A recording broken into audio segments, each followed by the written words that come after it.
But this week it was released that in that window that they're facing the Netherlands, they're also going to face France. We'll get to that in just a moment, because first, we still know that they're having this search for their next head coach. And there are names being floated around. How many of them are serious? How many of them are rumors? How many of them are wishful thinking?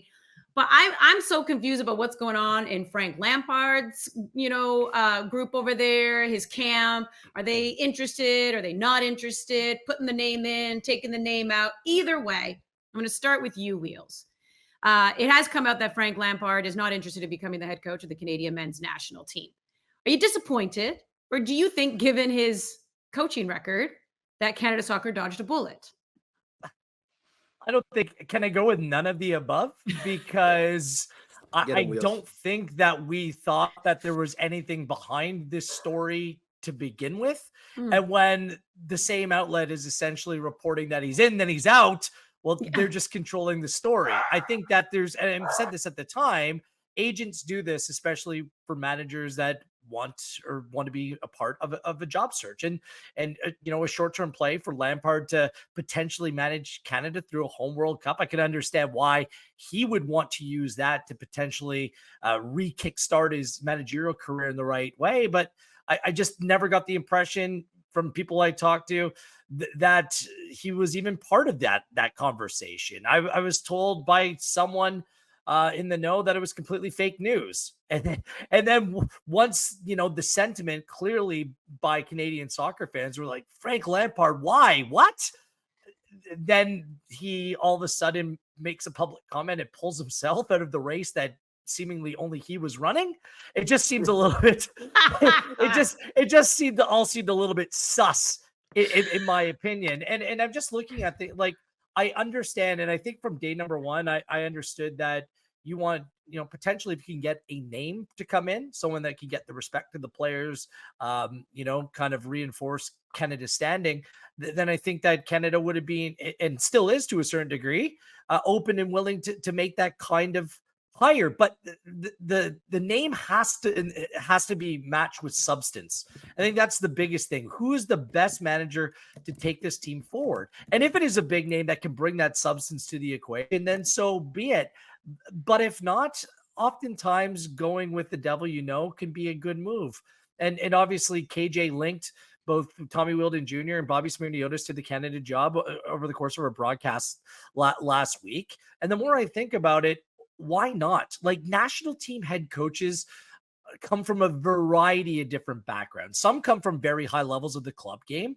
But what about Regragui of Morocco, who took the team to the semifinal? He coached domestically in Morocco. What do we know about the Moroccan league? Graham Arnold in Australia. Like, these aren't big names who did really well in the last World Cup. So I wouldn't exclude anyone from the search. I'd cast that wide net and find the best person for the job. I guess, how serious do you think these considerations are? And if one of them were to, in fact, be named head coach of the national team, what do you think that'll do to the reputation, the prestige of the CPL? I think I'll start by saying or answering how serious these should be. These are two proven managers. I'll focus first on Bobby Smyrniotis, because you see sometimes with Germany or with Spain, sometimes the club coaches that know the climate of the country end up sometimes to go on and coach the national team. But I think for Canada, it's even now we're talking about players or coaches to come in and to really understand these players and to get the most out of them. Someone like Bobby Smyrniotis or Tommy Wheeldon Jr. know the landscape. Like, you don't have to really tell them about Midwest talent or East Coast talent or whatever it might be. They know Canada, know Canadian soccer. I think that they've proven their worth. Look, I don't know what goes on from CSA standpoint, and I'm not going to sit here and say that I do. But in terms of quality and what I focus on with man management and coaches that can get the best out of a group, I think that they've proven that. Could they do it at a big scale? I think if you're going to gamble and might as well throw someone in there, I think Bobby Smyrniotis and Tommy Wheeldon Jr. are both two guys that have proven what they could do. So I like it. I think now for me, it's just about getting things done smooth, but also quickly. Like, we keep talking about getting a manager in. 2026 is right around the corner, at least for me. But I think these guys are proven candidates for sure. Yeah, I'm still in the same place with this where as I was when we started months ago talking about who was going to be the next Canada coach. I believe personally that Bobby Smyrniotis is the outstanding Canadian candidate. Tommy Wheeldon Jr. is a great coach as well, and I'm glad he's in consideration. I think he's got a big future in front of him, but I just look at Smyrniotis' firstly his success, most obviously in the CPL, particularly in knockout situations, in big games. His track record is impeccable. I look at his CONCACAF experience, which is pretty substantial now, playing in continental competitions with Forge.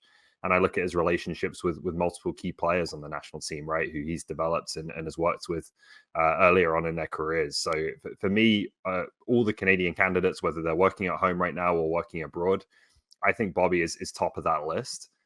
If you can find a better candidate internationally, a big name or someone with a lot of international experience who checks a lot of boxes, and you can say, here's reason XYZ why we should appoint this guy and not a domestic candidate, that's fine. Go for it. I'm not against that. If not, if we're talking about someone who's managed 5 countries but hasn't had a lot of success and just kind of tours around national team gigs, like then I'd rather go with someone homegrown, someone domestic who can we can give this opportunity to. Well, the other sorry, thing, Ollie, I was just going to throw it out to you. Like, who was John Herdman in the men's game where he was given the job, and he had an understanding of Canadian football? He was a right manager at the right time, wasn't he? This is what I was going to say next. Yeah, well, the people who say like you can't appoint a CPL coach, it's too big of a step up to Alphonso Davies and so on. Like, look around the world. Like Zlatko Dalic with Croatia was not coaching Luka Modric and Ivan Rakitic before he took the national team gig. Regragui Wheels mentions that they called him avocado heads when he got the job. So, people in the media. I'm not making that up. There was a lot of critics when he was appointed based on his track record. I don't want to speculate. Maybe Google it and you can put 2 and 2 together. Moriyasu with Japan was a J League coach in the under 23 another one that comes to mind. Postacoglu. Robbie Page with Wales. Like the familiarity of the cut. Like, you can go down the list. Like, you don't need that massive name, or even international football's finicky, isn't it, Ollie? Like that's when this whole argument, I sometimes that's why I'm more concerned about this process isn't the who right now. My biggest concern is who is advising, who's making this decision. Are these the best people possible who are weighing in and providing proper guidance to an association that somehow lacks that wherewithal a little bit, that experience? I don't want to say they can't do it, because that's certainly not the case. But Ollie, that's a question that I keep on coming back to. Who are these people that are being entrusted to help make this decision, and how does that process play out? And that, for me, is unclear. And I'm trying to get the best picture that I can. I mean, what do you think that does for the league? I don't know who wants to put their hand up and kind of go with that a little bit. All the contrarian perspective, because it's easy for us. Oh, it'd be amazing. It would be great. And it would be a really good story to tell. But trying to convince people that aren't already convinced in this project, what more do you need?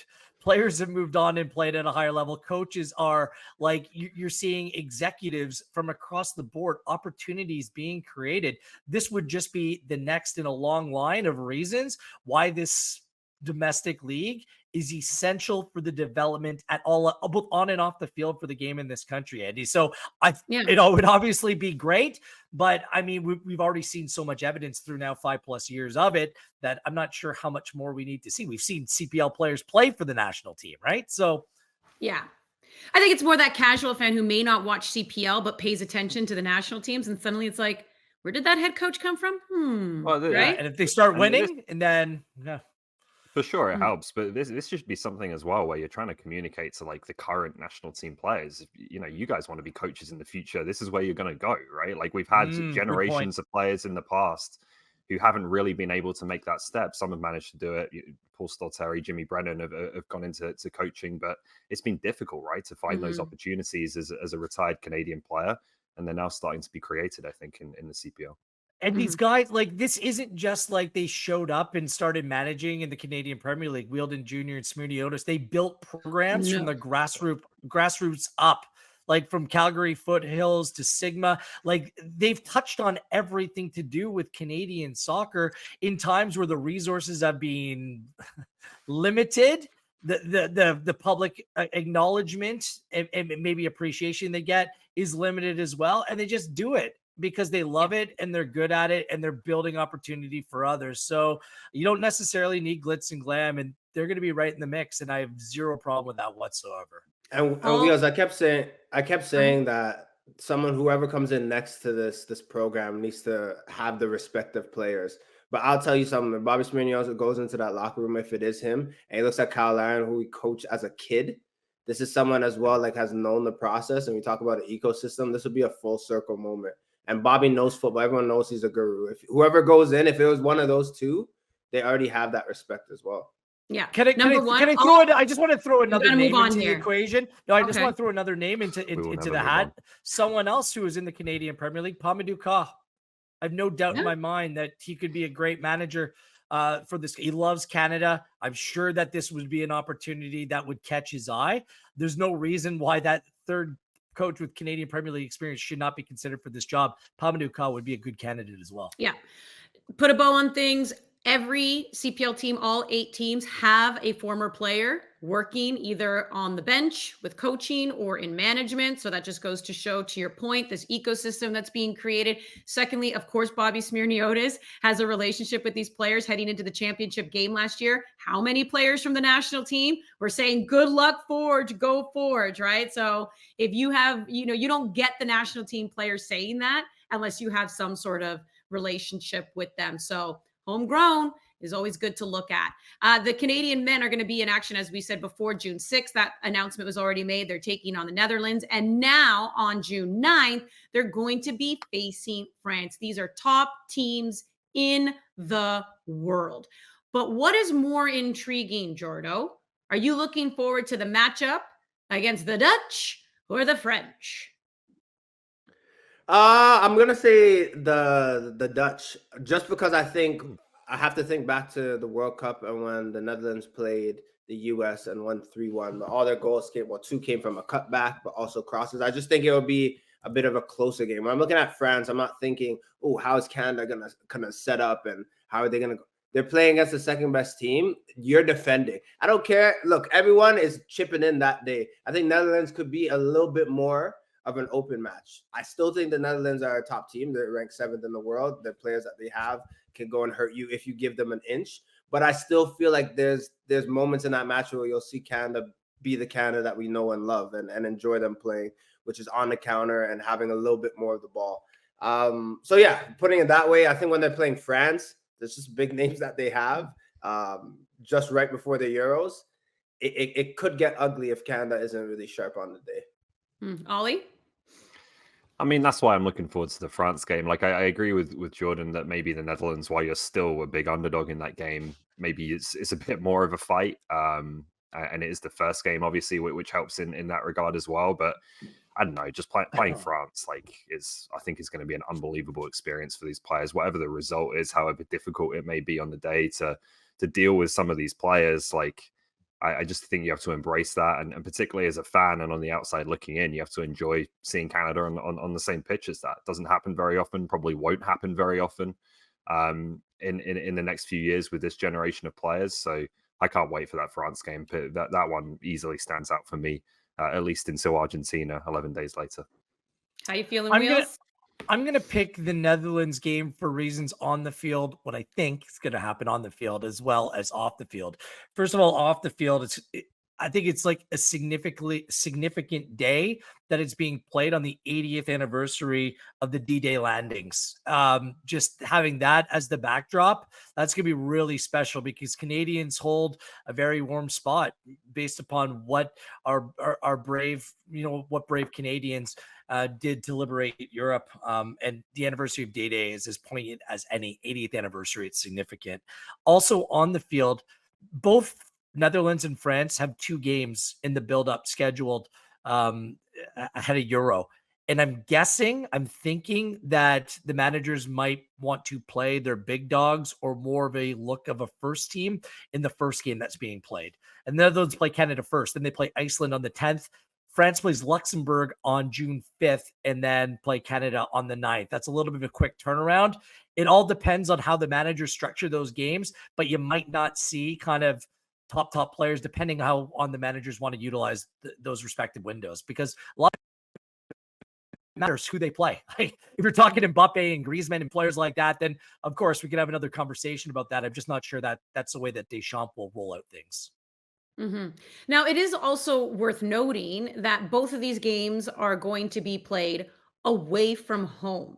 Does that bother you? I mean, we know that from a financial perspective, that means the home team. So, Netherlands, France, they will assume most of those costs. We don't really need to get into the details again when it comes to Canada soccer and the financial issues that they're dealing with. So, how do you balance being financially smart, but also kind of giving your home fans the opportunity to see games in person, Wheels? Well, that's the thing. It's being regularly shared over recent days. Here's all Canada's upcoming games in 2024, and there's more to come. And, the Nations League will be back up and running, I believe, at the end of this year, but none of the games are at home. I think that's disappointing for fans across this country. The Canadian men's national team, since the day they qualified for the World Cup, have had 3 home matches. 3. That's it. And of course, they walked out and boycotted one of them, but 3 is nowhere near enough over the last 2 years. The women's team had 4 last fall. And you can make an argument over that same time spans. They played 8 home games. You can make the argument that the women's team should be playing more at home as well. But this isn't how you build up your fan base. 2 of those games have been in Toronto, 1 in Vancouver. We're in desperate need of having home games to get people to see this team in person, be able to identify with them more, to bring in more sponsors. And sometimes if you need to bring in a big team, you spend that money for an appearance fee because you're going to make money in the end. Hosting these games are significant money makers, potentially for an association that needs money. I think it's urgent that Canada starts booking many more home games. And like one was in the Gold Cup and the big dogs weren't there against Guadeloupe. Like, I don't know. I'm really disappointed by that. I'm excited. Obviously, there's extenuating circumstances here. They're playing big games, big teams. I love all that. It's going to be a great television property as well. But I still think that it's just a little bit incomplete without meaningful, significant home games being played across this country, not just in Toronto. Yeah, we would obviously look forward to some home dates for both teams, men and women, being announced.